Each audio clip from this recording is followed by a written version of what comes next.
And now parents are trying to find the words to explain all of this to their own kids. And it's certainly not an easy conversation to have. WLWT News 5's Rachel Hersheimer joins us live with how families can go about these difficult situations and conversations. Rachel. Well, Mike and Ashley, these are really tough conversations to have, but the mental health experts we have been speaking with are asking parents to be open and honest with their kids, especially after we saw another child shot and killed. An innocent life taken too soon, and now it's fueling conversations. Remembering that you are not alone in dealing with these stressors with your kiddo. At Integrative Counseling Solutions, therapists are hearing concerns firsthand. Some kids come in and they believe that everywhere they look there's a gun.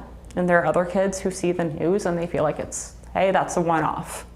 It's really hard to tell. The latest conversation circles around a 9-year-old cheerleader, Demaya Pickens Barton, who was shot and killed in Silverton on Monday night. These kids are seeing it, and they are coming in to offices and they're coming in to social engagements and they're talking about these things. Alyssa Patel is encouraging parents to be honest and avoid sugarcoating reality. Being open to your kid and being ready for them to have those questions and knowing what you would say to them in that situation if they were to ask or if they were to display that worry. And understand what it is that your child actually knows about what's going on. That can help frame the level of detail in which you will formulate your answer as a parent. Being proactive can be a game changer when you're sitting down for these tough topics. It's also important to take care of you, just really going back to that self-care piece, because your kids rely on you. And they need to have a regulated, strong, calm parent when they are talking about their worries too.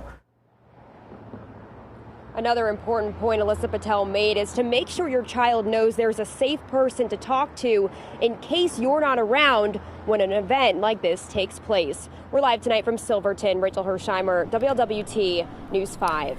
And a lot of parents may have screen blockers and parental controls on their kids' devices. Is that enough, Rachel, or should parents be doing more?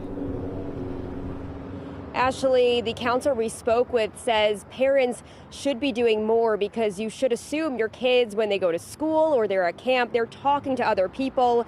Kids may be looking at other kids' phones and seeing this news on their tablets, so you should always assume that they're seeing more than they may lead on. Ashley. Rachel Hersheimer live for us tonight. Thanks so much, Rachel.